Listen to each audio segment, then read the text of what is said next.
Oh, there we go. What's up, guys? Thank you for tuning in to another video. This is episode 1 of a new series that I'm starting. I'm calling this the Fisherman's Academy. Basically, I'm going to break down all of my favorite techniques, kind of talk about the gear that I use, how I fish that technique, and what I do to improve my chances of catching fish. So we're going to start this series with something I have been throwing a lot recently in this extremely hot summer we're having here in Texas.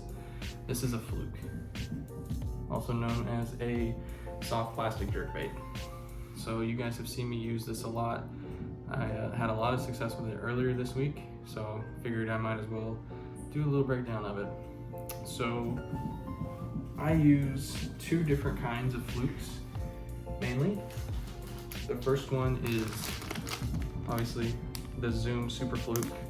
This one is Arkansas Shiner. This is what I was using in my last video. They're very good bang for your buck. So they aren't necessarily as high quality of plastic as some of the other ones out there, but you get a lot of them in a pack for a relatively cheap price, and you can pretty much find them anywhere. I've even seen them in Walmart and stuff like that. So if you're ever in a pinch, you can definitely pick these up somewhere around you. And then the other kind that I use is the 6th Sense Flush. So I'm gonna pull one of these out so I can show you kind of the differences between the two. All right, here is the Super Fluke by Zoom. So as you can see, it's got a belly that hides the hook right there. It's very oily. Feels like it has a lot of salt in it, which is why it's, I guess, called the Super Salty Plus. But it's got a split tail, which gives it great action in the water, but it's basically just flat on either sides. Then the head kind of comes to a point to hide the hook tip. So they work great. I'm not exactly sure how long this is in terms of size, but it's a great bait to use. And then here's the Flush. So this is the 6th Sense one. So right away you can tell it's a little bit longer. This one is 5.2 inches. The tail has a little bit more detail to it. It's got a, I don't really know what you would call that, but it definitely looks different than the Super Fluke. The top of it's ribbed. I'm sure that it has something to do with the action it gives. It has this nice little fin right here. When you, it has the hollow belly like the other one, but when you put the hook tip through, this is usually where it lines up, so it hides it perfectly. And then it's also got these fins on the side, like if you've ever seen a megabass, like mag draft or sleeper gill, that's what that reminds me of. And then it comes to a point again, but it has like molded eyes, if you can see that. So the thing I like about the 6th Sense ones over the Zoom are the colors. You get some really cool color options with this. This one, I don't actually know the name of it, to be honest. Threadfin Shad. This is called Threadfin Shad.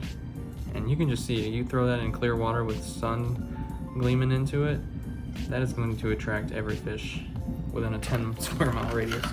I'll show you the other colors I have. This is one that I have a lot of success with too. This is Ghost Ice Minnow, and it's basically just pearl white. That's this one, which is Gizzard Shad. So it looks very similar to the Threadfin Shad, where it's kind of split, but it has a bigger difference with the white bottom and the gray top. And then the last one I have is a bluegill one, so it's like green pumpkin on the bottom and blue and black flake on the top. Looks really cool. This one's called Bluegill Magic. In terms of gear, this rod I'm using is a Dobyns Sierra 733C. This rod is not a dedicated Fluke rod. Dobyns has a list of recommended techniques to use them for on the back of all of their rods. This one says Senkos, Flukes, Spooks, spinnerbaits, and horny toads. So it is kind of like a Swiss Army knife. You can do a lot of different things with this, which is why I bought this. You guys saw me earlier, a couple months ago, using this rod to catch fish on a sleeper craw. And I plan on using it to throw a rattle trap once it starts to get cold in the winter. So that's why I have this rod, and I just found that it works great for flukes. I have one rod in my arsenal that's under 7 feet, so the fact that it's 7.3 is in my comfort zone. I like that extra length. I feel like I get a stronger hook set because most of the time the hook point is embedded. You do really have to set the hook. Having that extra bit of length definitely helps me get a better hook set ratio, I feel like. The reel is a Tatula SV TWS. So they all have, there's 3 different speeds of these reels. This is the 6-speed one. Very, very light. Not a BFS reel, but it is an extremely light reel, which is why I have it on this, because if you fish this thing, if you fish a fluke for very long, your wrist is gonna get tired if your reel is too heavy. So having something lightweight is very helpful, as well as these aren't weighted, they're weightless. And the plastic itself doesn't weigh very much, so having a light setup like this definitely helps you get some extra casting distance. The line, 12 to 14 pound fluorocarbon. I like fluoro for flukes. You could throw mono on it if you're trying to keep it above a weed line or something like that. But I'm pretty comfortable using fluorocarbon on basically everything except topwater and frogs, stuff like that. That's pretty much it. Now we're gonna get out to the pond and do some fishing, and I'll tell you about how to fish it. Good morning, everybody. So it's a beautiful day out here to do some fishing. Just kind of want to talk a little bit about how I use a fluke and how I approach a pond like this. So we are out here at the testing grounds today. Everybody's seen this pond. It's there's 2 ponds connected by a little tiny channel, I guess, but they're just big circles. There's really no contours. Like, there's a little point down there. You can really see it now that the water's low, but in a nutshell, they're just big circles, and they taper off slowly, so there's no big drop-offs or anything like that. So in terms of topography and just the structures and all that stuff, it's kind of hard to predict where these fish are going to be. Bass usually stack where there's structure, or where there's a drop-off, or where there's vegetation, stuff like that. So they're ambush predators, and they use that to their advantage. But places like this, there's really none of that for them to hide in, except at the very end down there in that reed line, which is why you guys have seen me fish that so much and why I've caught so many fish down there. My goal when I come to a pond like this is to cover as much water as possible. In my head, I'm thinking I want every fish in this pond to see my lure at least one time.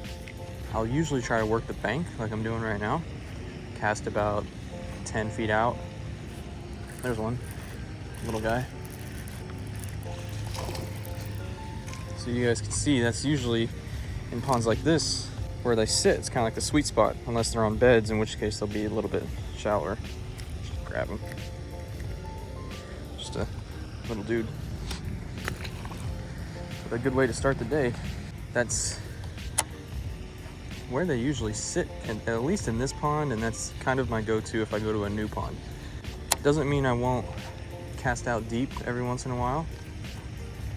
There's definitely fish sitting out there, but think about it in terms of a bass perspective. You see an injured bait fish swimming parallel to the bank versus out in deep water. They're gonna want to attack the one that's closer to the bank, because that fish has nowhere to go except left or right. If the bass is coming from this way, the fish is swimming like this, he can't go here, he has to just move like that. So the bass is gonna, like I said earlier, they're ambush predators. They use every kind of advantage like that, and it works. So that's kind of where I start when I come to a spot like this. The issue is finding the fish is only half the battle. Getting them to bite is where your skill, the luck, time of day, conditions, all of that come into play. In ponds like this, you'll have wind blowing towards one side or the other. Right now there's really no wind, but those bait fish that the bass eat usually get pushed where the wind goes. So if the wind's blowing in this direction, that bank right there would be a great place to start. So there's a very specific feeling when you're fishing the Fluke to where you can tell you're getting the action that you want. And it's very similar to if your parents ever scared you as a kid with a belt and they would kind of take it and pop it like that. That's what your line and your rod are gonna feel like if you're doing it right. The trick is to be reeling as you're twitching, catch up on that line, because if you pop it with too much slack or not enough slack, that fish or that bait is not going to have the action that it needs to elicit a bite. Here's another really good tip, and this actually can apply to jerkbait fishing as well, not just soft plastic jerkbaits, but hard ones as well. Whenever you twitch, you want to bring your rod tip back to where you started. So cast out here and I'll show you. I usually keep my rod tip about right there, and I'll twitch and I'll return that rod tip to the same angle and position it was.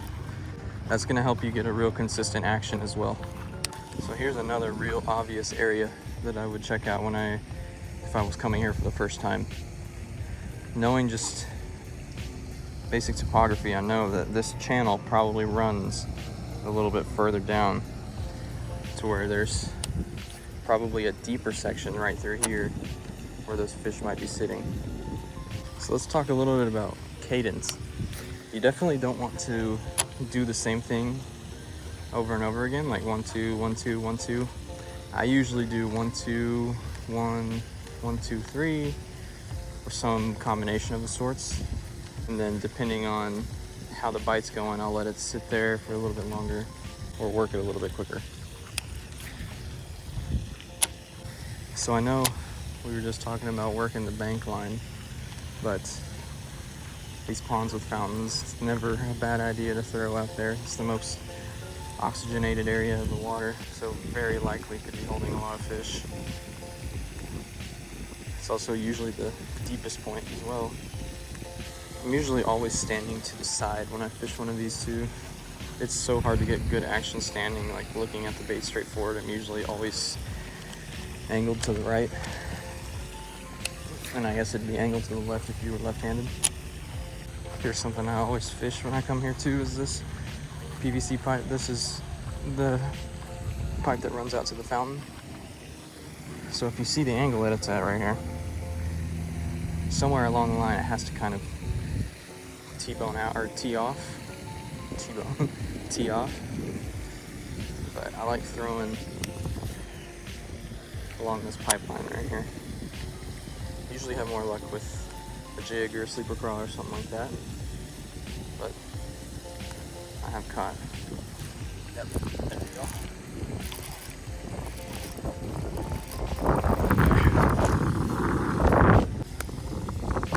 He's long and skinny. I guess her girl spawned out. Need a little tummy tuck.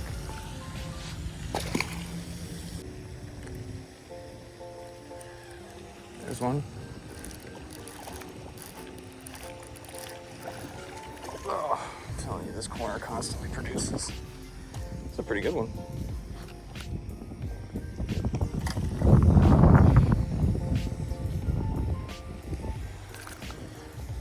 Healthy little dude. Put you back in the slime water. Off he goes. Again, I just want to reiterate, I've caught 3 fish on that Fluke so far. And it's still perfect.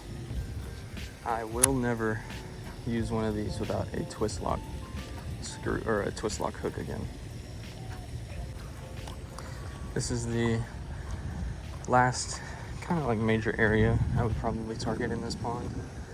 So as you can see, the current is moving this direction into these reeds right, or the vegetation right here.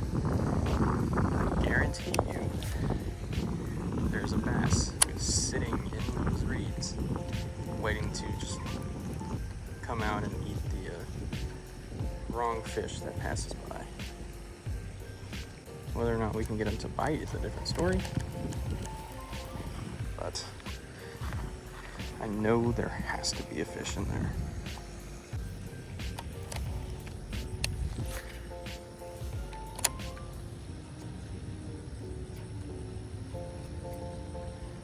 Alright guys, I think that's all I'm going to catch here today. So hopefully you learned something about fluke fishing.